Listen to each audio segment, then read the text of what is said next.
પોરબંદર જિલ્લામાં વેકેશનમાં પણ શાળા ચાલુ રાખશે તેની સામે કાર્યવાહી થશે અને કોઈ પણ શાળા ચોક્કસ દુકાનેથી જ સ્ટેશનરી કે યુનિફોર્મ ખરીદવાની ફરજ પાડી શકશે નહીં। જો કોઈ શાળા આ નિયમનો ભંગ કરશે તો જિલ્લા પ્રાથમિક શિક્ષણ અધિકારીએ પરિપત્ર બહાર પાડી કાયદેસરની કાર્યવાહી કરવા ચીમકી આપી છે। પોરબંદરના જિલ્લા પ્રોજેક્ટ કોઓર્ડિનેટર અને જિલ્લા પ્રાથમિક શિક્ષણાધિકારી દ્વારા જિલ્લાની તમામ ખાનગી પ્રાથમિક શાળાના સંચાલકો અને આચાર્યોને પરિપત્ર મોકલીને જણાવ્યું છે કે ખાનગી પ્રાથમિક શાળાઓ દ્વારા વાલીઓને ચોક્કસ દુકાનેથી જ પુસ્તકો, નોટબુક, સ્કૂલ બેગ કે સ્ટેશનરી ખરીદવા દબાણ ન કરવામાં આવે તેમજ શાળા ખાતે આવી વસ્તુઓનું કે સ્ટેશનરીનું વેચાણ કરવામાં ન આવે તે અંગેની રજૂઆત કચેરીને મળી છે, જે અંગે સરકારના નિયમો અને શિક્ષણ વિભાગના ઠરાવ પરત્વે આ સૂચનાઓનું પાલન કરવા જણાવાયું છે। જેમાં વેકેશન દરમિયાન કે જાહેર રજાના દિવસે શાળાઓ ચાલુ રાખી શકાશે નહીં।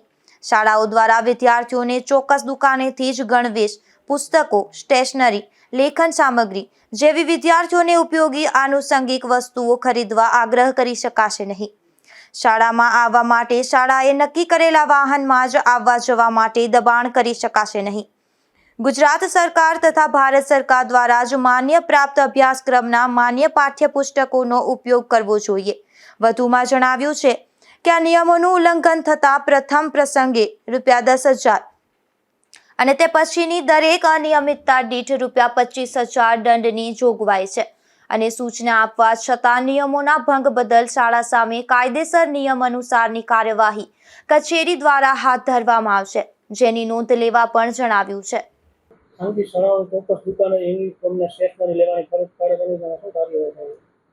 જિલ્લા પ્રાથમિક શિક્ષણાધિકારી કચેરી પોરબંદર દ્વારા આજે ખાનગી શાળાઓ બાબતની જે રજૂઆતો મળેલ છે કે કોઈ ચોક્કસ જગ્યાએથી જ યુનિફોર્મ ખરીદવા કે સ્ટેશનરી ખરીદવી કે એની ફરજ પાડવામાં ના આવે તો એના માટે એક અત્રેની કચેરી દ્વારા પરિપત્ર કરવામાં આવેલ છે, જે જિલ્લાની તમામ ખાનગી પ્રાથમિક શાળાઓને અમે અહીંથી મોકલેલ છે। બાળકોના મફત અને ફરજિયાત શિક્ષણ અધિનિયમ 2009 અને બાળકોના મફત અને ફરજિયાત શિક્ષણ નિયમો 2012 અંતર્ગત એવી જોગવાઈઓ છે કે કોઈ પણ વિદ્યાર્થીને કોઈ ચોક્કસ જગ્યાએથી ગણવેશ કે પુસ્તકો ખરીદવાની ફરજ પાડી ના શકાય। કોઈ શાળાએ નક્કી કરેલા વાહનમાં જ આવવા માટેની ફરજો ના પાડી શકાય અને જો આવું કોઈ અનિયમિતતા માલુમ પડે છે, અમે અમારી જે ટીમને પણ આના માટે મોનિટરિંગની જવાબદારી સોંપેલી છે અને જો આવી કોઈ વાલીની લેખિત રજૂઆત મળે છે અથવા અમારી તપાસમાં, અમારી આકસ્મિક શાળાની મુલાકાતમાં જો આવી કોઈ બાબતો અમને માલુમ પડે છે તો શાળાને અમે આવી અનિયમિતતા બદલ પ્રથમ પ્રયત્ને ₹10,000 સુધીનો દંડ કરીએ છીએ અને પછી જો અવારનવાર થાય તો ₹25,000 સુધીનો, અને છતાં પણ જો શાળા દ્વારા આ અનિયમિતતા ચાલુ રાખવામાં આવે તો માનનીય પ્રાથમિક શિક્ષણ નિયામક શ્રીને અમે શાળા બંધ કરવા માટેની પણ ભલામણ કરીએ છીએ। એવું કે સામે આવે વાલીઓ કોનો સંપર્ક કરે?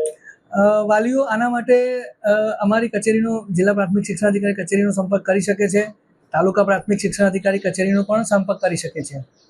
પોરબંદર શહેરમાં કેટલીક શાળાઓ ચોક્કસ દુકાનેથી જ યુનિફોર્મ અને પાઠ્યપુસ્તકો ખરીદવાનો આગ્રહ રાખે છે તેવી ફરિયાદો ઉઠી છે, ત્યારે આ મામલે તપાસ જરૂરી બની છે। નિપુલ પોપટ સાથે અશોક થાનકી, ગુજરાત ન્યૂઝ, પોરબંદર।